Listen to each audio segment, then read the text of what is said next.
Welcome back for another segment of Family Matters. Today we're highlighting a local organization making sure no parent suffers through the loss of a child alone.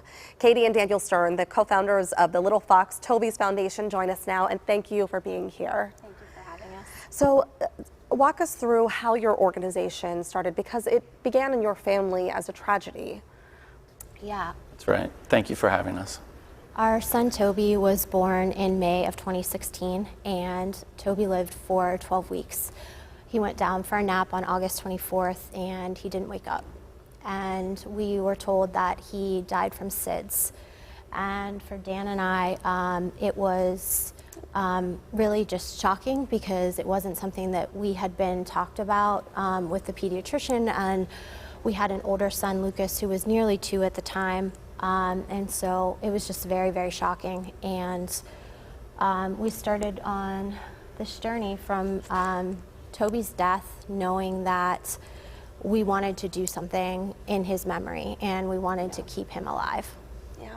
I mean, did you feel like, because oftentimes I think with SIDS, there's no warning sign that anything like this could have happened?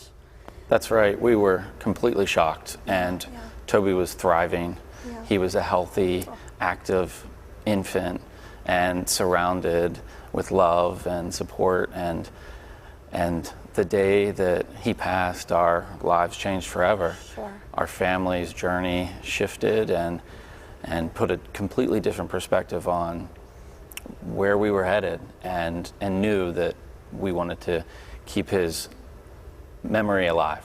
And we mentioned that you want to make sure that parents don't go through this alone. Did you feel alone in that process? We felt like the resources that were provided to us were very limited. And so we spent a lot of time searching, Googling, looking for things that could help us, that we could connect with, groups of families who have gone through similar experiences, because we needed that, and that's what we were looking for in that time. So tell me about the foundation and what you guys aim to do with your organization. So we started Toby's Foundation, and we were focusing on safe sleep practices and education around SIDS and awareness of SIDS. Mm-hmm. But in the last 18 months, we have done a lot of work and research in where we want our next steps to go with the direction of our foundation and the impact that we have to support other grieving families. I am so excited that we're able to share this today with everyone at home. This is going to help so many people, but you guys have a big announcement. It was just unveiled, was it last week at your gala? On Friday? Yes. So tell us what you are planning to bring. So we are really excited to announce that we are going to build a grief retreat center here in Western Pennsylvania. It's amazing. It is. The response from Friday till today has been overwhelming, and just so supportive. We're hearing from a lot of people, organizations, both locally and across the country, that have heard about what we're doing and how excited they are to see something like this coming to fruition. We are working with Next Architecture, who is local here to Pittsburgh, and they've walked us, through the process for renderings and photos of the facility. It looks beautiful. We also recently relaunched our website, and one of the things that is on the website now is a resource hub. And on there is a map of all of the retreat centers across the United States, because you aren't able to locate something like this anywhere else. Right. And so there's actually only 11 retreat centers across the U.S. that serve families like us, and others who have gone through pregnancy, stillbirth, and infant loss. And so we're really excited to be able to add our name to that map.